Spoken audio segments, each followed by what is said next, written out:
বাবা, বালতিটা একটু ছাদে নিয়ে দিবি? কাপড়গুলো শুকোতে দেব। আমি পারবো না, আমি ব্যস্ত আছি। তুই তো মোবাইল টিপছিস। হ্যাঁ, যাও তো, নিজের কাজ নিজেই করো। একটু দেখলেই এটা নয়তো ওটা কাজের কথা বলো শুধু। মাকে ঝাড়ি দিয়ে এসে রুমের দরজা আটকে শুয়ে ফেসবুক করতে লাগলাম। দরজা খোলা রাখলে যখন তখন এসে আবার কাজের কথা বলবে। সন্ধ্যায় ছাদে বসে বসে চারপাশটা একটু নজর বুলিয়ে নিচ্ছি। হঠাৎই মোবাইলটা বেজে উঠল। মা।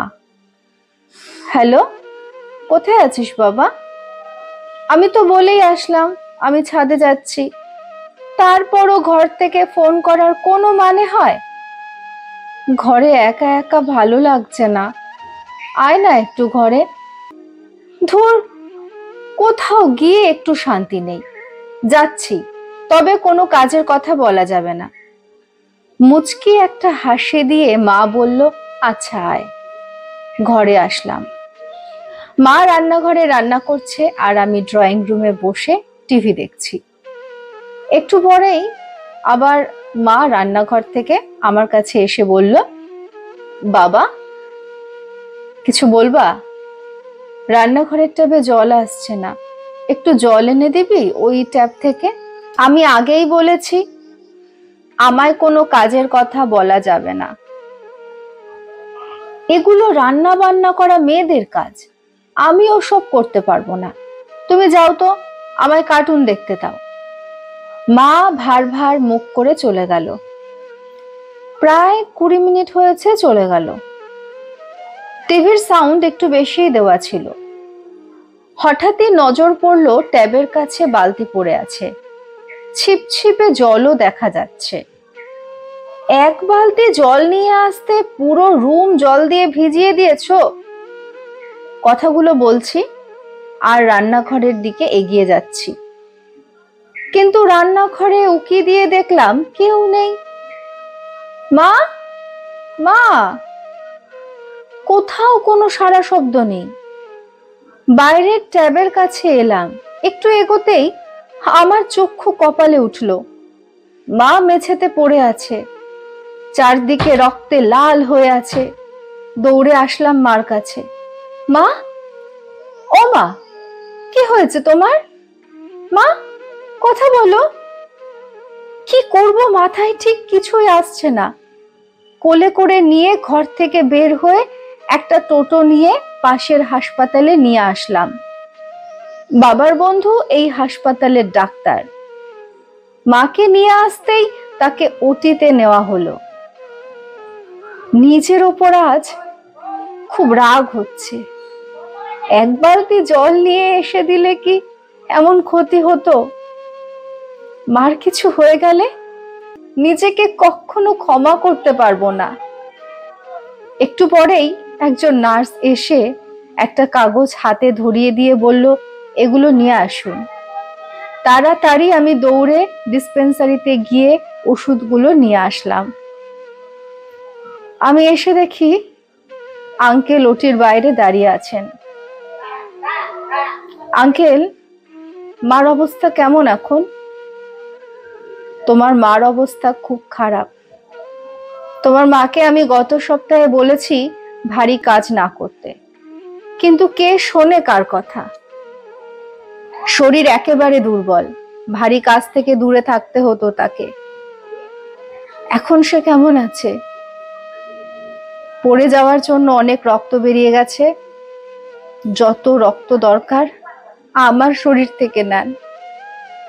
আমার সব রক্ত বের করে নেন।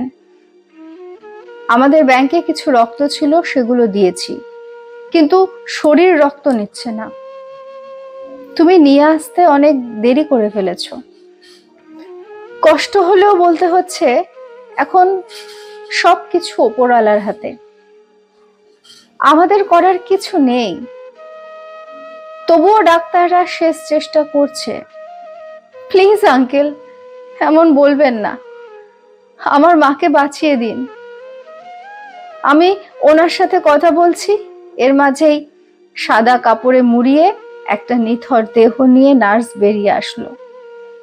একজন ডাক্তার এসে আমার কাঁধে হাত রেখে বলল, তুমি নিয়ে আসতে অনেকটা দেরি করে ফেলেছো, নয়তো তাকে বাঁচানো যেত। আমার পুরো পৃথিবী আজ থমকে গেছে। যাকে আমি এত অবহেলা করতাম, আজ তার নিথর দেহ আমার শরীরের সমস্ত শক্তি কেড়ে নিয়েছে। দু চোখ দিয়ে অঝরে জল পড়ছে। কাঁপা কাঁপা হাতে মুখ থেকে কাপড় সরালাম। কোনো দিন ভালো করে এই মায়া মুখটা দেখা হয়নি। পৃথিবীর সমস্ত মায়া যেন এই মুখে। মা, ও মা, মা দেখো না, আমি আজ কোথাও যাইনি, তোমার কাছেই বসে আছি। চলো গল্প করি। কি হলো, গল্প করবে না? আমি আজ তোমার সব গল্প শুনবো। কোথায় কার কি হয়েছে, কোন দিন তুমি স্কুলে স্যারের বকা শুনেছো, সব শুনবো। বলো মা, প্লিজ বলো। আমি আমি তোমার সব কাজ করে দেব। একবার কথা বলো না মা, তুমি ছাড়া আমায় বাবা বলে কে ডাকবে বলো? মা, ও মা, এভাবে অভিমান করো না মা, চোখ খোলো না। দেখো, আমি কোথাও যাইনি। আমি তোমায় ফেসবুক চালানো শেখাবো তো। ও মা, কথা বলো না একবার। এভাবে কেন চুপ করে আছো? প্লিজ মা, আমার কষ্ট হয় তো মা। ও মা, তুমি না বলতে আমার চোখে জল দেখবে, আমি নাকি পাষাণ? এই দেখো মা, আমার চোখ আজ বাদ মানছে না। একবার কথা বলো মা, আমি তোমায় রানী করে রাখবো। সবকিছু আমি করব, তুমি শুধু একবার বাবা বলো। প্লিজ মা, আমায় ছেড়ে যেও না। সেদিন মা আর কথা বলেনি। গল্পটা সম্পূর্ণ কাল্পনিক, বাস্তবের সাথে এর কোনো মিল নেই। ভার্চুয়াল জগতের মাঝে আমরা এতটাই ডুবে থাকি যে পরিবারের কথা ভুলে যাই। তারাও চায় আমাদের সাথে সময় কাটাতে, আমাদের সঙ্গ পেতে। তাই সবাই নিজেদের পরিবারকে সময় দিন।